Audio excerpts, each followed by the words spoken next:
Thomas the Tank Engine was grumbling to the other engines. I spend my time pulling coaches about, ready for you to take out on journeys. The other engines laughed. Why can't I pull passenger trains too? You're too impatient, they said. You'd be sure to leave something behind. Rubbish, said Thomas. I'll show you. One night, he and Henry were alone. Henry was ill. The men worked hard, but he didn't get better.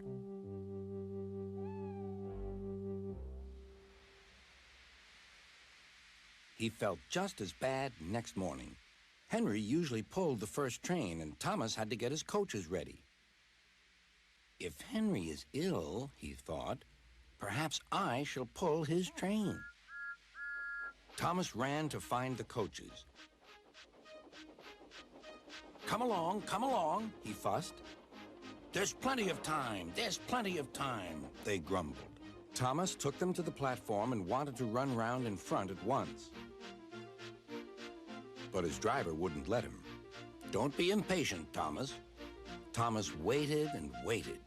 The people got in. The conductor and station master walked up and down. The porter banged the doors, and still Henry didn't come. Thomas got more and more excited.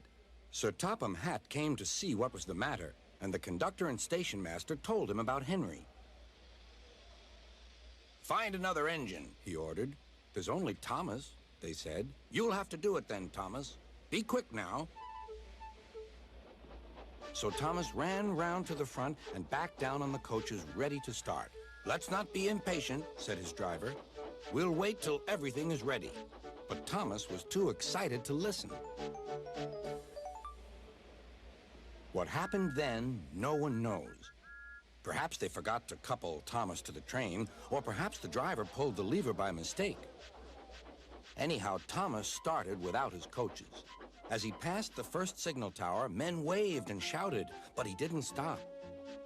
They're waving because I'm such a splendid engine, he thought importantly. Henry says it's hard to pull trains, but I think it's easy.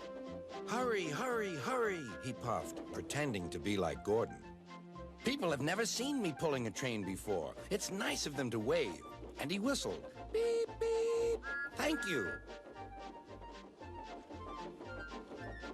Then he came to a signal at danger. Bother, he thought. I must stop. And I was going so nicely, too.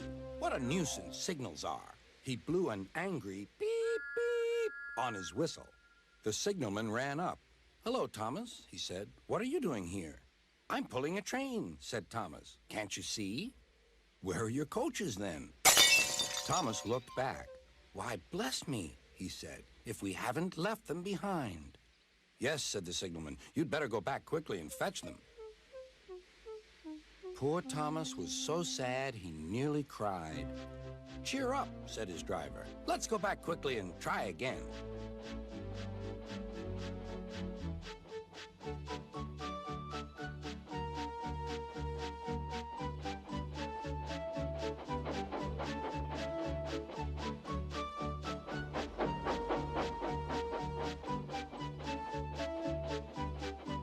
At the station, all the passengers were talking at once. They were telling Sir Topham Hatt what a bad railway it was. But when Thomas came back, they saw how sad he was and couldn't be cross.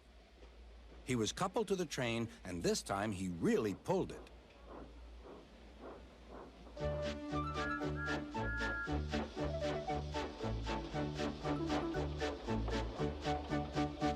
Afterwards, the other engines laughed at Thomas and said, Look, there's Thomas, who wanted to pull a train, but forgot about the coaches. But Thomas had already learned not to make the same mistake again.